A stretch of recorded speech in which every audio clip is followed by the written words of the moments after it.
Hey everyone, welcome back to Sigma Solver, the channel where we simplify tough concepts using real world examples. Before I start the video, I want you guys to smash the like button.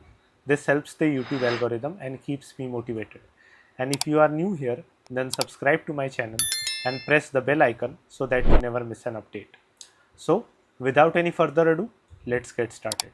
In today's video, we are diving into one of the most talked concepts in probability and statistics, the PDF, probability density function, and we'll understand it through the lens of a very practical example, the lifetime of a satellite in orbit. So let's get started. Here's the situation. Imagine a satellite has just been launched into orbit and we want to analyze how long it will survive up there. The lifetime of this satellite, measured in years, follows a probability density function, and it is given by fx equals 0.4 times e raised to power minus 0.4 x, where x greater than equal to 0 and 0 otherwise. And don't worry, if this equation looks intimidating, I am going to break it down completely. But if this already reminds you of something, yes, this is exponential distribution, a classic model used in reliability, survival analysis, and queuing theory. So the questions are: A, what is the probability that the satellite is still alive after 5 years? B, what is the average life of the satellite? And third, what is the probability that the satellite dies between 3 and 6 years from the time it is placed in orbit? So as we know, the exponential distribution is memoryless, meaning the probability of failure in the next moment doesn't depend on how long the satellite has already lasted. That's what makes it perfect for modeling time until failure, like how long a satellite might survive. Here the number 4 which we see, so this is the probability density function, and 0.4 which we see is our lambda, which is the rate parameter, and we know higher the lambda means faster decay or failure. So now the first problem, to calculate this we are actually looking for the probability that the satellite lasts more than 5 years, right? The probability term for that is p of x greater than 5, which is equal to 1 minus p times of x greater than x less than 5, and for exponential distribution we know p of capital X greater than small x equals e raised to power minus lambda x, right? Similarly, for p x greater than 5, it will be e raised to power minus 2, which comes out to be 0.1353. So there's roughly a 13.5% chance that the satellite survives longer than 5 years. Not super likely, but not impossible either. Next, the average life. This one is quick. The expected value or the mean of an exponential distribution is simply the inverse of the lambda. So it will be 1 by lambda, and numerically it comes out to be 2.5 years. Alright, so on average we can expect the satellite to last for 2.5 years. This doesn't mean that the satellite will die at 2.5, it's just a statistical average. Alright, so for the third part, which is what is the probability that the satellite dies between 3 and 6 years. So we'll calculate that using this formula. So mathematically this gets denoted by p of, let me switch the pen, p of 3 less than x less than 6 equals p of x less than 6 minus p of x less than equal to 3. Now here this is not equal to, because we don't want that case where the probability x equals 6, neither we want that case when it equals 3. So we subtract these from the earlier one. So then we use the CDF for the exponential distribution. P of capital X less than small x equals 1 minus e raised to power minus lambda x. So if we plug that value into the actual equation, we get p of 3 less than x less than 6 equals 1 minus e raised to power minus 0.4 times 6 minus 1 minus e raised to power minus 0.4 times 3, right? And then if we calculate that, we get e raised to power minus 1.2 minus e raised to power minus 2.4, which if we do, we get 0.2105. So there's about a 21% chance that the satellite dies somewhere between the third and the sixth year. So just to give a quick concept recap, we saw that exponential PDF fx equals lambda times e raised to power minus lambda x. The mean of exponential distribution is 1 by lambda. The survival function p of capital X greater than small x is e raised to power minus lambda x, and CDF p of capital X less than equal to small x equals 1 minus e raised to power minus lambda x, and that's it. So that's the power of PDF.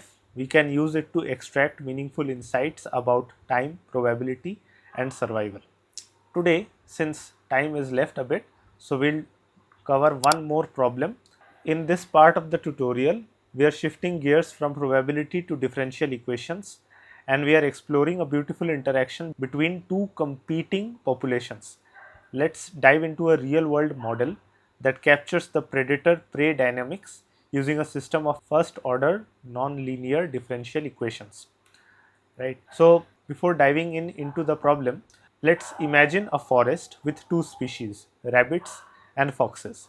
The rabbits, prey, grow naturally, while foxes, predators, depend on rabbits for their survival.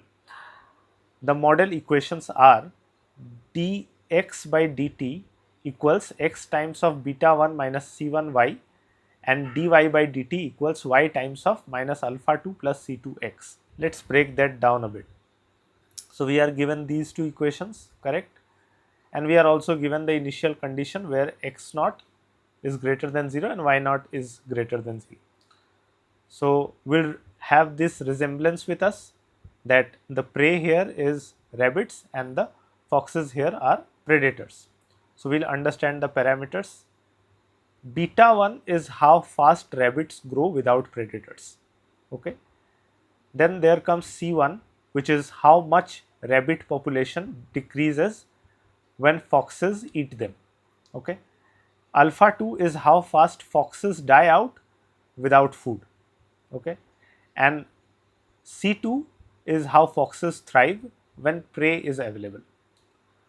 Right. This is a classic prey predator, also known as Locta-Volterra style model. You will find that in the notations and in literature. So let's simulate how the population evolve over time using Euler's method, a simple but effective numerical scheme. At each step, we are going to update x and y using their current values and derivatives, right? So here it is xn plus 1 equals xn plus h times of xn times beta 1 minus c1 xn, where h is the time step, right? We'll take it small in order to achieve better accuracy. Same goes for yn plus 1 as well, right? Of course, with different parameters. So we'll see the code simulation first. So here we have beta 1 0.5, c1 0.2, alpha 2 0.4 and c2 0.1, exactly what was given in the question. And then we initiate the simulation where x is the rabbit count, y is the fox count, and the time step here I have taken 0.1. You can take it as per your wish. Ideally keep it around this one or even less if you want, and t max is the maximum value, right? And steps is this one, right? So we store the results and then we loop over each one, we find the derivatives and we loop over each step, and then finally we achieve at the last timestamp and exit, right? You can pause the video here and copy the code that runs this simulation, tweak the parameters and see how prey predator oscillations emerge, right? Now let's ask a deeper question. Will predator and prey ever reach a stable balance? That's what equilibrium means here. We set both derivatives equal to 0 and solve for that. So dx by dt equals 0. We get beta 1 minus c1 y equals 0 and y star equals beta 1 by c1. So we got y star. Now dy by dt equals 0. So minus alpha 2 plus c2x equals 0, which implies x star is going to be alpha 2 by c2, right? So the population reach a balance at this point, but now the question is whether this is stable or not, right? So the question is whether this particular point that we achieve is stable or not. To check so, we first find that okay, this is the non-trivial equilibrium point, fine. To analyze the stability, we'll linearize the system and look at the Jacobian matrix at the equilibrium point.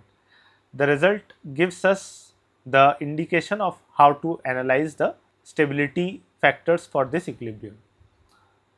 So Jacobian matrix is partial derivatives are used here. So del f1 by del x, del f1 by del y, del f2 by del x and del f2 by del y, right. So you see first row goes to the first function and second row goes to the second function, right. So for this one, f1 will be dx by dt as given in the question, and f2 is going to be dy by dt. Okay, so we'll put those and then do the partial derivative. We'll get beta 1 minus c1y minus c1x c2y minus alpha 2 plus c2x. So at equilibrium, x star y star gets simplified to this one, right. So this is the Jacobian matrix. If we see, the eigenvalues of this matrix are going to be purely imaginary, right, which you can obviously see here because it would be a minus lambda I, correct, and a is the Jacobian matrix itself.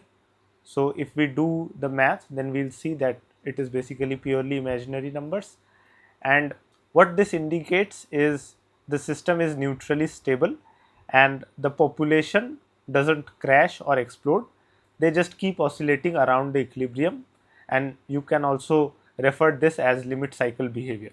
So just to wrap things up, this is a beautiful example of how math models dynamic systems. With just two differential equations, we've captured the population growth, decline and the interdependence of species. So that's been it. If you still have any doubts in any of the above problems, then feel free to reach out in the comment section below. If you liked this video, then give it a thumbs up and subscribe to my channel for the upcoming videos. Till then, happy solving. Hey there, before you go, I've got some fantastic content lined up for you. Over here, we've got some videos and playlists you might enjoy. But first, if you haven't already, make sure to hit that subscribe button and ring the notification bell so that you never miss out on any of our future uploads. Thanks for watching, and I'll catch you in the next video.